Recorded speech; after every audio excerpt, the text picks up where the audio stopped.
What's going on, my friends? Today we are taking a look at the Jabra PanaCast 50 video bar system.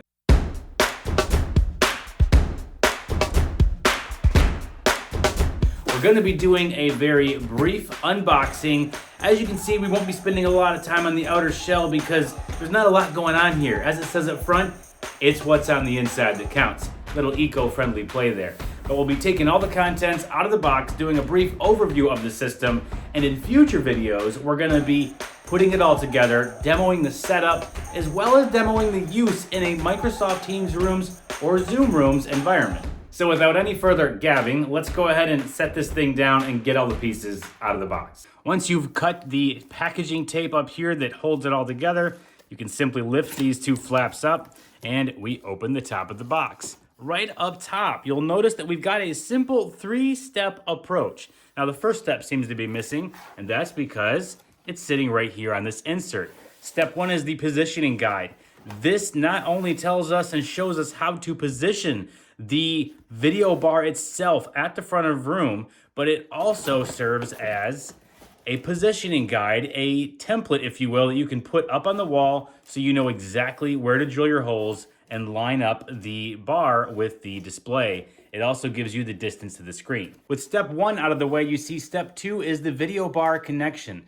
Now that is over on this part of the box because the components down here are for setting up the video bar itself. We've got the base unit right here, and then up top, we've got a privacy cover, wall mount component, and the needed cables and power supply for step two. Coming over to step three, we have the touch controller connection. Again, this part of the box corresponds to what is inside the box right beneath it. You've got the touch controller in the middle, but then you've got the PoE injector as well as the needed CAT cables to connect all this up per these instructions and get this up and running.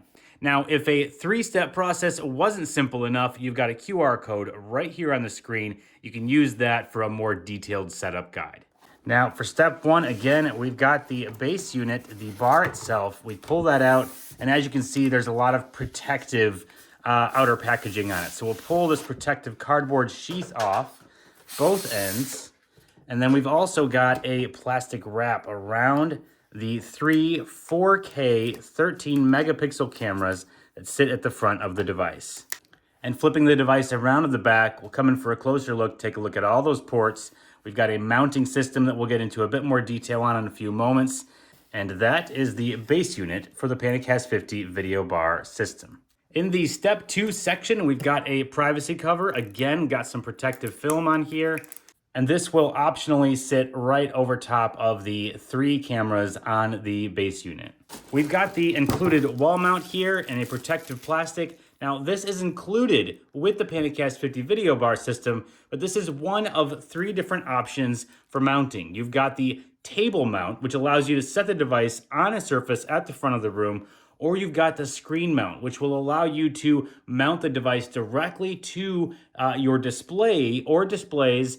As you'll notice on this wall mount, there is an arrow in the center showing you which direction it should face. Up is that way. And you've got these four prongs here, which will connect into the four holes at the back of the base unit. And then we've got our power supply for the base unit. For our cables in the step two section, you'll see that we've got both a Ethernet cable for the base unit as well as a single HDMI cable. And if we reach down in here, there is a cardboard insert that lets us pull up a small box. If we open up that box, it gives us two plastic covers with the included tool needed to cover up the port bay at the back of the base unit once we get all of our cables in place. This secures the cables, make sure they don't get messed with, plugged into the wrong place, or pulled out accidentally. Moving on from step two to step three, we'll start with the touch controller itself. It has a plastic cover on the outside to protect it, and we also have a plastic film covering the 10.1-inch HD touchscreen. This is the center of room touch controller that sits at the center of table, giving you meeting room controls. It pairs with the base unit over IP. It's IP based. There is no direct connection between the two. They need to be on the same LAN and they will talk to each other over the network. At the bottom, you'll see we have a nice thick rubber grip around the bottom to prevent the device from sliding around unnecessarily on a surface. And once you unscrew each of these screws, you can pull the cover off, and this exposes the one port that you need down here for, is really hard to see in this lighting, but there is a single port down right in here for your Ethernet cable. This is the one cable you need to connect this into the network for connection to your base unit. For cable management, you can either route the Ethernet cable out the back of the device, a rubber grip here to keep it nicely in place, or you can pop out this center disc if you want to run the cable through the table so that you have 0 cables visible on your desktop in the center of that conference room. Now, the other components in step 3 here are somewhat optional. We've got a optional PoE injector brick. Now, why I say this is optional is that if you already have PoE enabled switches in your environment, you can connect the touch controller directly to those ports and you'll have power and connectivity. If you don't have that, however, then you'll need to inject power to the device through this brick. You'll plug the power in on this side into the power outlet on your wall, and then you'll have one of these ports that goes back to the network and one that goes directly to your touch controller.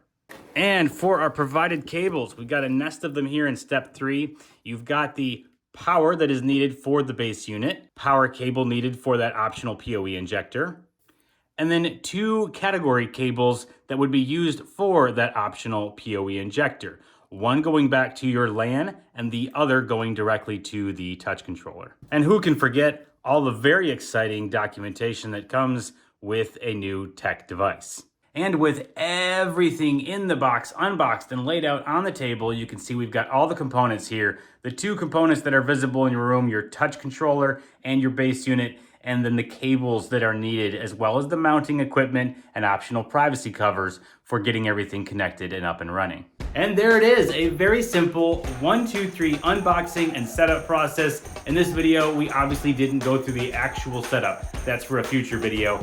But we can see how even at the beginning of the process, during the unboxing, a simple process is laid out and documented in the box itself for how to get all these components organized and set up easily. As always, I hope you found this video incredibly useful. And if you did, all the usual social media asks, throw a like on there, subscribe to the YouTube channel, share it with your friends, blah, blah, blah. And when you're done with all that, stay tuned for the next video in which we'll cover setting up the PanaCast 50 video bar system.